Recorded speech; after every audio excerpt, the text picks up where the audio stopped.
Sudah 5 jam berlalu sejak saat itu. Keterlaluan. Pengelola hotel macam apa itu yang tega sekali meninggalkan 36 orang tamunya di tempat seperti ini? Cuh, benar-benar. Padahal biayanya saja sangat mahal. Apa yang mereka pikirkan? Kita kan diberi kamar dengan syarat harus mencari harta. Itu sama saja membayar. Benar, Tuan Pa. Kau tidak salah. Kali ini kita sependapat. Biarpun sependapat denganmu, aku tidak senang dengan kau. Mengenai harta itu, tadi aku telah menengok ke kamar pengelola hotel. Ternyata semua harta ditinggalkan. Apa mereka melupakannya ya? Mana mungkin begitu? Kelihatannya mereka tidak meninggalkannya begitu saja tanpa alasan. Mungkinkah ini sebagian dari ujian? Entahlah, hanya dengan petunjuk seperti ini, aku belum bisa mengambil kesimpulan.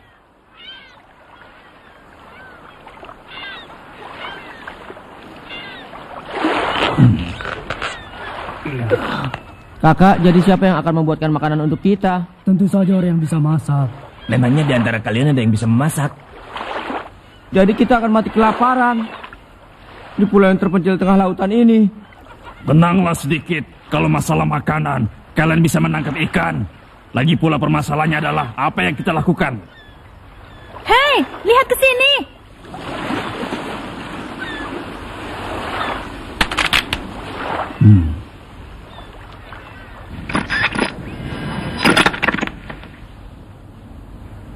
Apa itu rusak? Tidak, radio komunikasinya sendiri tidak rusak. Hanya saja tanpa sebab yang jelas, dicari di gelombang manapun tidak ada suara yang terdengar. Apa? Kalau begitu, Kita tidak bisa berkomunikasi kemanapun. Kalau seperti ini keadaannya, bisa dibilang kalau kita semua sedang terdampar.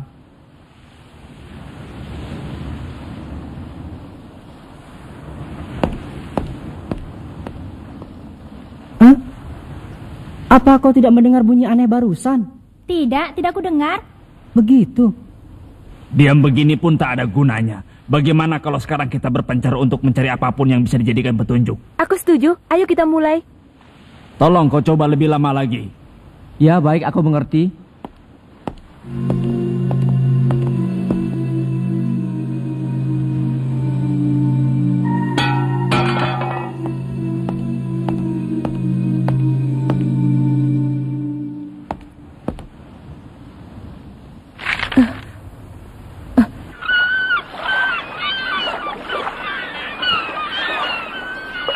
Aku menemukan ini.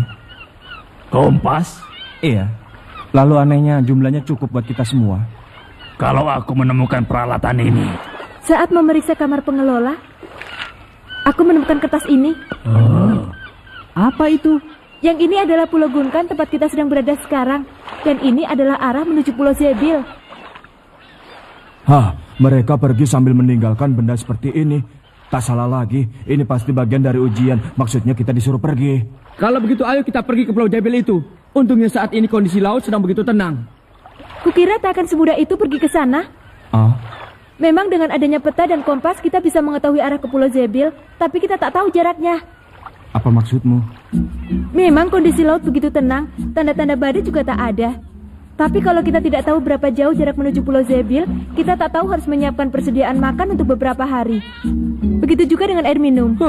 Kita kan sudah tahu arahnya. Setelah itu kita pergi saja dengan petunjuk matahari tanpa makan dan minum. Itu kan salah satu bagian dari ujian juga.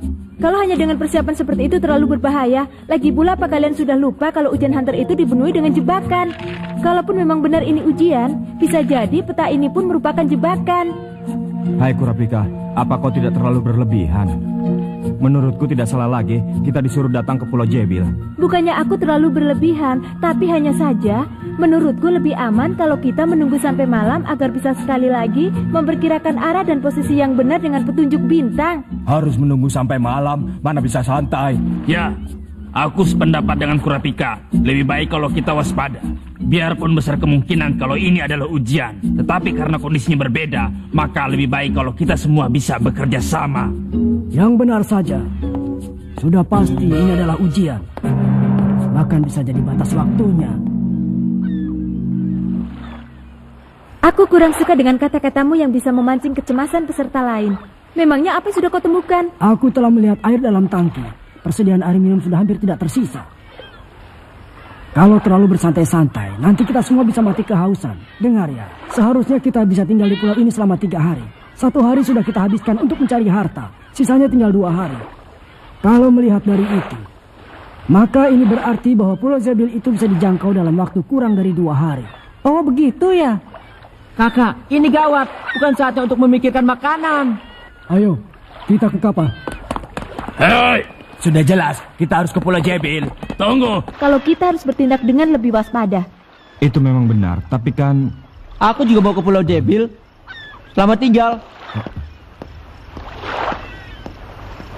Menurut pendapatku, Kurapika benar sekali. Hanya saja kita tidak boleh diam sambil menunggu datangnya malam. Bagaimana kalau sekali lagi kita berpencar untuk mencari benda yang bisa dipakai untuk memastikan letak pulau itu? Itu jauh lebih baik daripada diam saja. Gon, ayo pergi ke tempat yang tadi. Bagaimana dengannya? Aku akan mencoba meyakinkan peserta yang lain. Bagaimanapun juga lebih banyak orang lebih baik. Kalau berhasil menemukan sesuatu, nanti kita berkumpul lagi di Anjungan. Baik. Wah, hebat. Biar ada benda seperti ini pun tidak ada gunanya. Mana mungkin kita berjalan di laut sampai ke tempat tujuan. Benar juga katamu ya. Ayo kita cari tempat lain.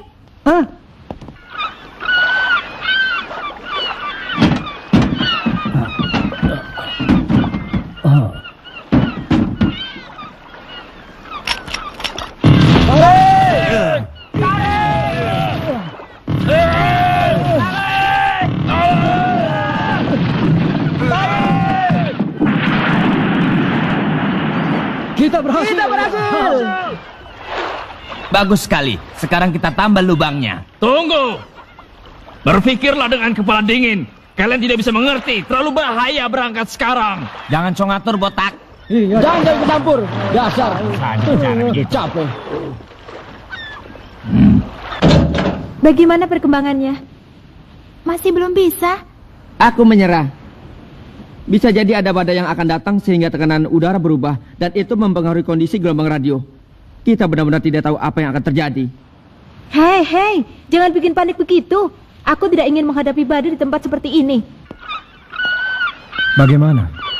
Gagal. Tak ada yang mau mendengarkanku. Tak ada petunjuk? Begitulah. Ini benar-benar aneh. Apa ujian ini? Sedikit pun tak ada pemberitahuan. Hanyalah peta yang sangat sederhana, kapal perang yang tidak bisa bergerak, perahu karam yang tak terhitung jumlahnya, harta yang tertinggal. Semuanya itu hanyalah mengacaukan pengamatan kita. Apa sebenarnya yang mereka uji? Dan apa sebenarnya yang menyebabkan terkumpulnya begitu banyak kapal karam di tempat ini? Sungguh mencurigakan. Aku mencium adanya bahaya. Bahaya. Lagi-lagi bunyi itu. Hah? Dari arah laut. Kilua, kau dengar tidak? Tidak terdengar sedikit pun. Yang terdengar hanya bunyi ombak. Tapi aku sungguh-sungguh mendengarnya.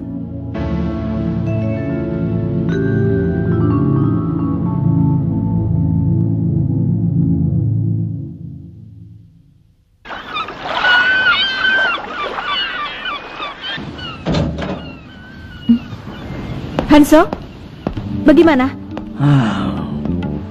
Begitu ya, sudah kuduga.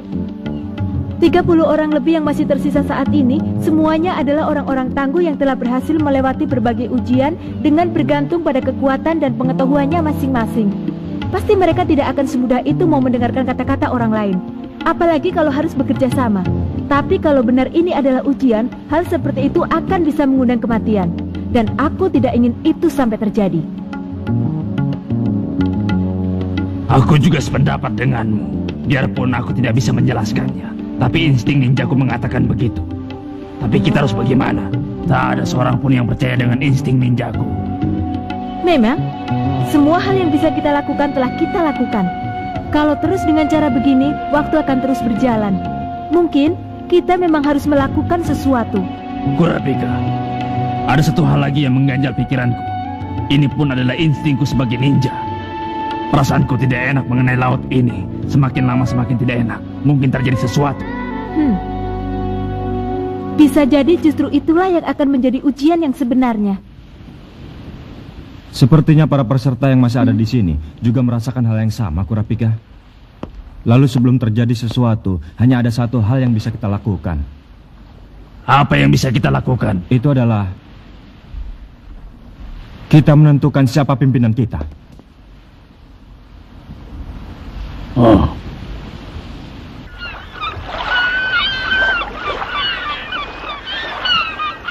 Apa ada yang keberatan? Baguslah. Berarti sudah ada yang ditetapkan. Selama kita berusaha keluar dari tempat ini sampai tiba di Pulau Zebil. Hanzo, kuserahkan padamu.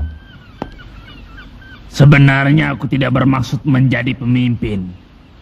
Hanya saja ada satu hal yang ingin kukatakan. Aku adalah ninja. Secara berkelompok, itulah ninja bisa mengerahkan seluruh kemampuannya.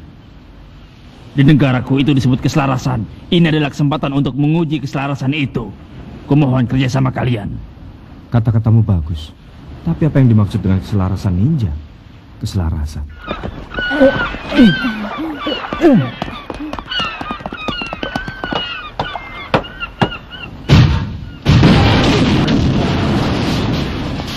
Benar-benar berantakan. Hah?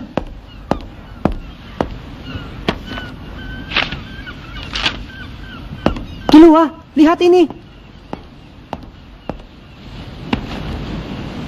Catatan harian kapal ini.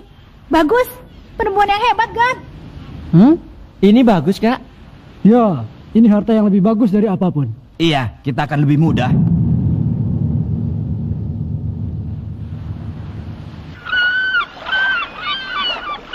Sekarang aku mengerti. Kapal ini ditempatkan di pulau ini saat zaman perang hampir berakhir untuk digunakan sebagai benteng. Dan catatan harian ini ditulis oleh komandan saat itu.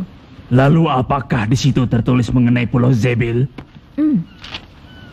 Ada, dekat sekali. Dengan perahu kecil, pulau itu bisa dicapai dalam waktu 1 hari. Hah? Bagus, ayo kita segera bersiap.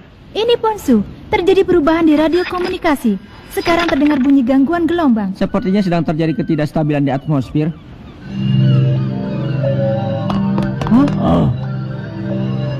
Hah, ini aneh. Burung-burungnya ketakutan.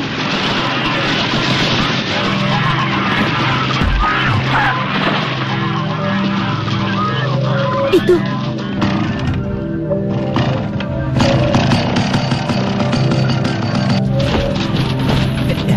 Sudah. Sekarang tinggal menyiapkan persediaan makanan lalu berangkat. Ya. Apa yang terjadi? Cuacanya berubah sangat drastis.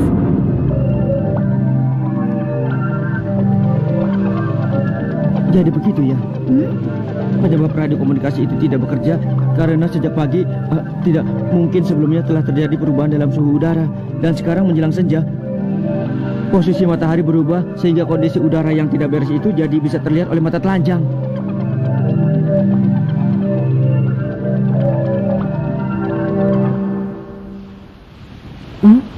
Terdengar lagi. Suara itu terdengar dari seberang lautan.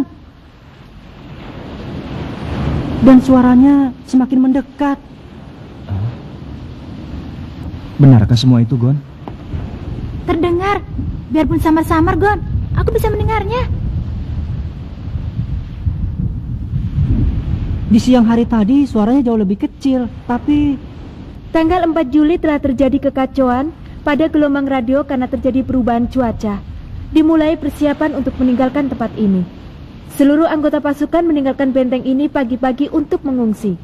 Diperkirakan gelombang pertama akan datang besok setelah senja. Sebelum